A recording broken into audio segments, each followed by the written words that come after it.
Jane was known for begging, not because she had no choice, but because she enjoyed it. Anything for a pregnant woman?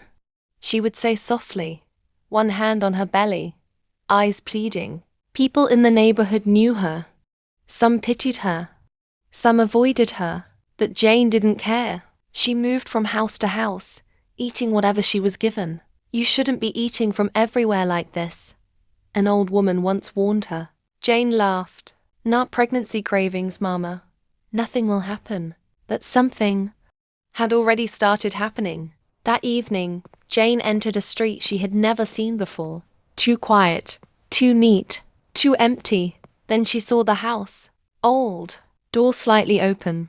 And the smell? It pulled her in like a magnet. She knocked. A woman opened, smiling, waiting. Come in, the woman said. And Jane did. The food was placed before her, hot, inviting, but something inside her hesitated. Eat, the woman said. Her baby kicked. Hard. Jane winced. Then, she ate, and everything changed. The room grew heavy. The woman's voice turned strange. Her smile stretched too wide. It's not for you, she said calmly, her eyes fixed on Jane's stomach. It's for the child. Pain hit Jane like fire. She screamed, fell, clutched her belly. The woman began chanting. The air trembled. Something unseen was being pulled. From inside her, Jane cried out, tears streaming, please leave my baby. But suddenly, a violent knock broke the moment. Voices, prayers, forceful. The door burst open. Men rushed in, dragging the woman back as she screamed like something not human. Jane collapsed. Everything went black. Months later, Jane gave birth to a baby boy. Healthy, strong, beautiful.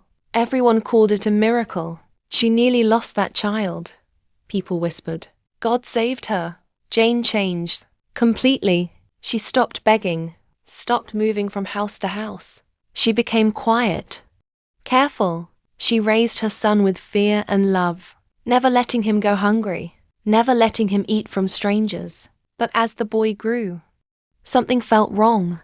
At age 3, he started wandering.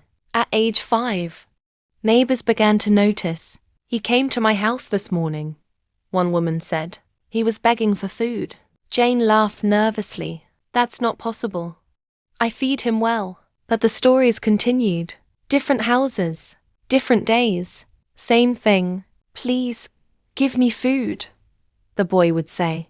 Just like Jane used to. Same tone, same eyes. One evening, Jane decided to follow him. She watched from a distance as her son walked down the street. Stopped at a house. Knocked. Her heart began to race. The door opened, and Jane froze. It was the same house.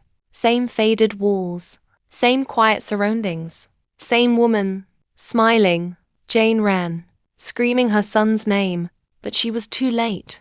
The boy had already entered. Jane burst into the house. The air hit her instantly. Heavy, familiar, terrifying. Her son was sitting down, a bowl in front of him. The woman looked up slowly and smiled. You came back, she said. Jane shook her head, tears falling. No, not him. Please take me instead. The woman laughed softly. You still don't understand. She pointed at the boy. What started that day was not finished. Jane's knees gave way. You fed everywhere.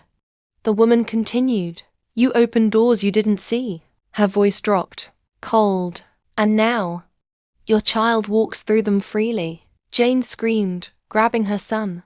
Stand up. Let's go. But the boy didn't move. He simply looked at her and smiled, not like a child, like someone else. Mother, he said softly. Jane's heart shattered. The woman stepped closer. There's only one way to end it. Jane looked up desperately. Anything. The woman's smile faded. You must give up what you loved the way you once gave yourself to hunger. Jane didn't hesitate. She held her son tightly, crying, shaking. Then she whispered, take me and leave him. Silence filled the room. The woman watched her carefully. Then, she nodded. Now you understand. The air shifted. The room trembled. Jane felt a strange calm wash over her. She kissed her son's forehead, tears falling endlessly.